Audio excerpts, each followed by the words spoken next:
No matter how many times scientists warned humanity about climate change, nobody listened, and by 2019 a series of hurricanes, tornadoes, floods, and droughts caused destruction all over the planet.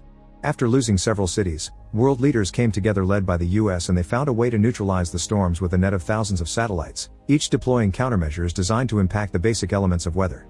This net of satellites was known as Dutch Boy and was designed by Chief Architect Jake. For now it was a US-owned operation, but in 3 years the Dutch Boy would be transferred to an international council. One day, Jake is called to a disciplinary hearing with the US Senate subcommittee because he punched a federal inspector and brought Dutch Boy online without authorization. Jake doesn't accept the scolding and meets their words with sass, ignoring the texts from his brother Max asking him to stop. Jake explains he punched the officer because he wouldn't stop touching machine parts that almost killed him, and that he activated the Dutch Boy to stop a series of storms that would have killed thousands of people. The Senate doesn't care, they just want Jake to be obedient, so they decide they'll send new staff to the station to keep an eye on things and that Jake will have to fire some of the old team members. After the meeting is over, Jake bumps into Max, who works under the US Secretary of State. Max has been chosen to be in charge of Dutch Boy, and he's decided to fire Jake because he thinks that's the best thing for the project. Jake is devastated to learn his brother can do this to his family and doesn't speak to him again. 3 years later, a UN team stationed in Afghanistan gets some weird readings on their scanners and goes to check a village nearby. To their shock, the entire place is frozen and the people are dead. A recording of this finding is sent to US President Palma and his team, agreeing it must be kept secret for now. There's evidence this was caused by Dutch Boy, but the politicians don't want to shut it down because the press will immediately jump on it to find the cause. Max proposes to send someone to check on the malfunction, and Secretary of State Deckham tells him to hire Jake for the job because no matter how much Max dislikes his brother, Jake is still the one that knows the station the best. Meanwhile in the Dutch Boy, the satellite responsible for Afghanistan comes back to be checked on. Engineer Habib finds some strange date in its hard drive and decides to make a copy that he hides in his locker.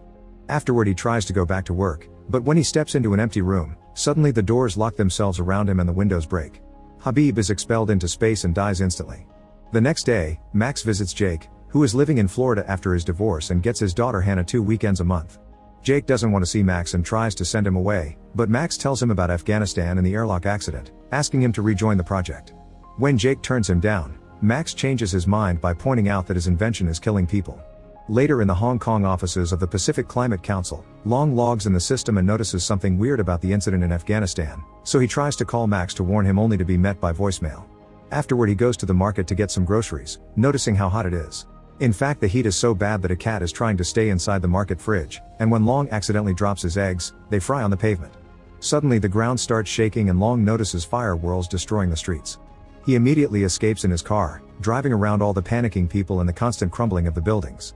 Long doesn't stop until he reaches the road outside the city and the temperature lowering indicates he's out of reach, but when he turns around he discovers Hong Kong is now in ruins. When it's time for Jake to leave, Hannah cries because she thinks Jake won't return and he's always been hard to rely on, but Jake promises he'll be back. Moments later, Jake is boarding a shuttle and flying to the Dutch Boy, feeling at home again in space. He meets Commander Fassbinder, the chief scientist of the station, and she introduces him to her main team, which includes Security Officer Doucette and System Analyst Duncan. They think the incident in Hong Kong was a gas explosion because that's what the news said, but Jake is sure it was caused by the same thing that froze the village. Meanwhile on Earth, Max is spending time with his girlfriend Sarah, who is part of the President's Secret Service. They're interrupted by a call from Long, who informs Max of the heat he felt before the incident happened, meaning it wasn't a gas pipe. He's tried to check on the Dutch Boy to confirm his theory, but his account has been blocked, and Max discovers so has his. Someone in the government is covering up a system defect, and this has the potential to cause a geostorm, which consists of simultaneous catastrophic weather events triggered all over the globe. Max promises to look into it, and after hanging up, he learns Sarah has been called to work because the president has decided to do a last-minute press briefing, which sounds rather sudden. At the office, Long continues to try to log in when the power goes out. He hears some voices coming from the corridor and rushes to hide. This allows Long to watch how US agents take away his computer and all his paperwork. In the Dutch Boy, Jake learns that the Afghanistan logs were wiped clean by the malfunction, so he orders the team to check the logs of the other satellites to track any signs of corruption. The next day, Max visits his friend Dana, a cybersecurity expert that works for the government IT department. He asks her to look into the blocking of the accounts, and Dana confirms someone programmed this to make it look as if it was part of a glitch, but it was definitely intentional. In the Dutch Boy, Jake has a video meeting with Max, who informs him that there may be some foul play involved in the incidents. Jake is glad to hear this because he knew the Dutch Boy had been built well, and Max authorizes him to retrieve the Hong Kong satellite. This causes an argument because Jake doesn't think he needs Max's permission to do anything, and Max reminds him that he had to clean up after Jake's dumb mistakes all the time after their parents died. He's tired of being responsible for his brother, so if Jake doesn't behave, he'll be fired again. The Hong Kong satellite arrives at the station, but suddenly, the robot arm that grabs it goes crazy and begins shaking around, damaging part of the hangar before dropping the satellite. The fall absolutely destroys the satellite and the team has to salvage the few parts that survived. Unfortunately, the accident created an electrical short and fried all the drives, so Jake thinks they don't have any proof of corruption to analyze. However, Doucette informs him he's been looking at the video of Habib's death and he's discovered something. The panels that exploded had drives in them, and one of them got stuck in the communication tower. Jake and Fassbinder go on a spacewalk to retrieve the panel, but out of a sudden Jake's suit begins malfunctioning and he loses control of his movements. The shaking causes him to drop the panel and get hit against the station, so he ejects his jetpack and manages to hold onto a wire to avoid floating away. Moments later, Fassbinder brings him back inside, and Jake reveals he took the drive from the panel before he let go of it. When the team checks on them, Jake doesn't tell them about the drive because he's sure his suit was sabotaged by one of them. Afterward, he and Fassbinder investigate the drive and discover there are no signs of corruption, which confirms someone has been causing the so-called accidents on purpose. Jake tries to find the login information behind this programming, but he's locked out. In the meantime, Long arrives in DC and agrees to meet with Max and Sarah at a cafe. However, when Long is about to cross the street, he's pushed in front of a car and hit badly. The mysterious man escapes in his own car and Sarah tries to go after him, but she isn't fast enough. Max runs to Long's side and hears him say the word Zeus before he dies. A few hours later, Max gets a call from Jake and takes it because he says it's an emergency. However, Jake only wants to apologize for his behavior and reminds Max there's an unspoken code between brothers before telling the whole story of the day they went fishing with their dad. Max catches on to his intentions and rushes to see Dana to show her a recording of Jake's anecdote. Dana doesn't understand how it's an emergency and Max explains they never went fishing as kids, meaning Jake is trying to pass a message in code because he thinks he's being spied on. Max gives Dana the code they used as kids, and Dana puts together different minutes from the video to create the real message. Proof of sabotage at the highest level of government. Trust no one. Next, Max asks Dana to look into Project Zeus, and Dana finds a file that is double encrypted in a White House security network, which isn't hackable. She needs the right credentials to break it. Moments later, Sarah returns home and sees signs someone has broken in. She takes out her gun only to discover it's Max and Dana, who don't want anyone to know they're there. Max asks Sarah for her credentials to steal the information, and at first Sarah refuses because it would be breaking her oath, but she changes her mind when Max points out that if he's asking for something so serious it's because it's extremely important. Back to the Dutch boy, Jake and Fassbinder check the security cameras and discover Habib hid something in his locker. However, when they check it out, they find the locker empty. Suddenly Doucette appears pointing his gun at them, and since he doesn't immediately kill them, Jake understands Doucette wants to find out who killed Habib too. After confirming they're all on the same side, Doucette confesses Habib's things are in a different locker. He explains he saw the security cameras too and said nothing because he thought the criminal would reveal themselves by coming to destroy the items. The trio opens the right locker and finds the copy of the drive, which reveals someone has put a virus in the station's system. Meanwhile, Sarah gives Dana her login information, allowing her to find the files on Project Zeus. She finds a series of simulations that end with geostorms, and Max realizes someone used those simulations to make the storms happen for real. Afterward, Max has a video call with Jake to inform him someone is weaponizing the Dutch boy to attack specific cities, and Jake confirms they're doing it through the virus. He wants to shut down the Dutch boy temporarily, that way a reboot can flush out the virus. Max authorizes it, but there's a slight problem. The only one that has the kill codes is the president, and Jake doesn't trust Palma. Only someone with power can block their accounts, and it's no coincidence that in 3 weeks the US must hand control of Dutch boy to the International Council. Max asks Jake to keep an eye on the satellites while he finds a way to obtain the kill codes. A few hours later, President Palma is heading to Orlando for a national convention.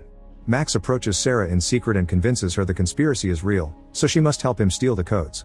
To get on the plane too, Max tells his bosses he's going to see his dad who lives in Florida. At that moment, the Dutch boy receives warning messages indicating 200 satellites are malfunctioning, most of them nearing critical. The consequences are soon seen on Earth. A massive hailstorm begins hitting Tokyo, and an offshore cold snap takes out half of Rio de Janeiro.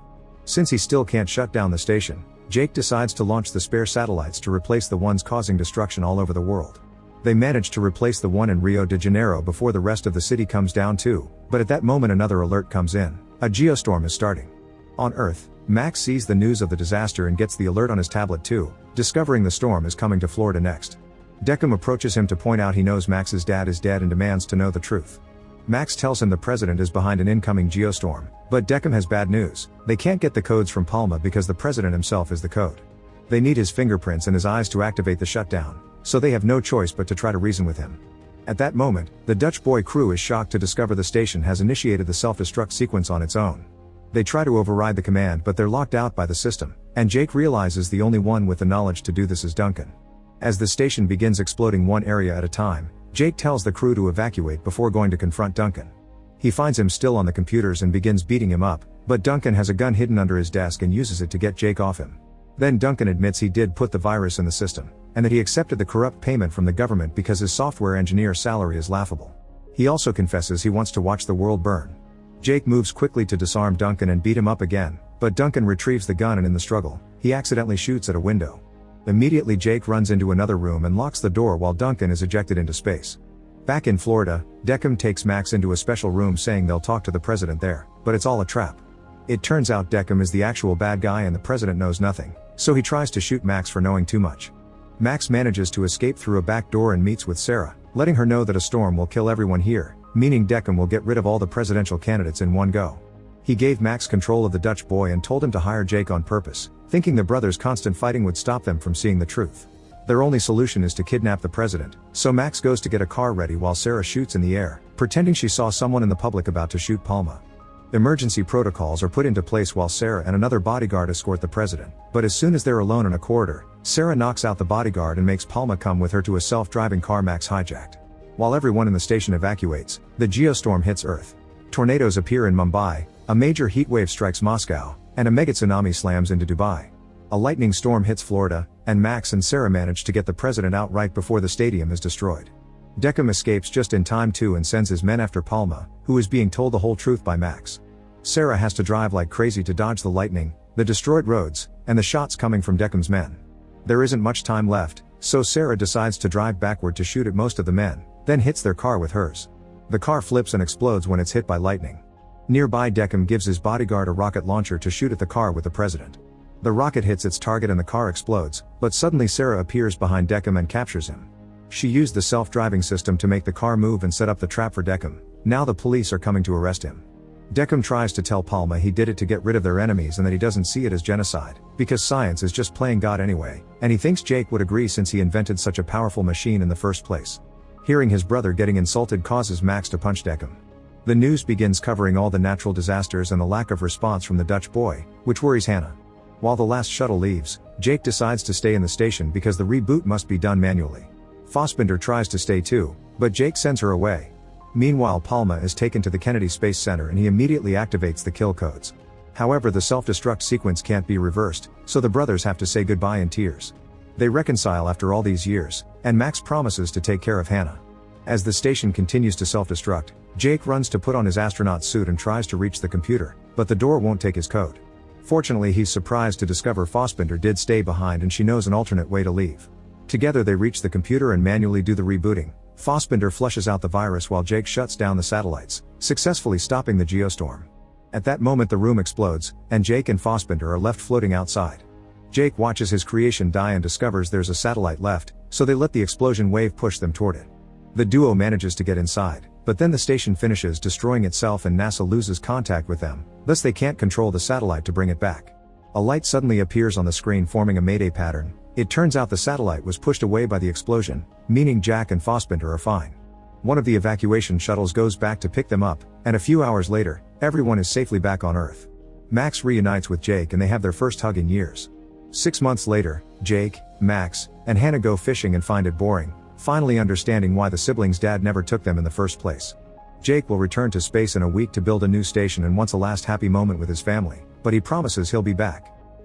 Make sure to subscribe and turn on notifications so you can watch more videos like this. Thanks for watching.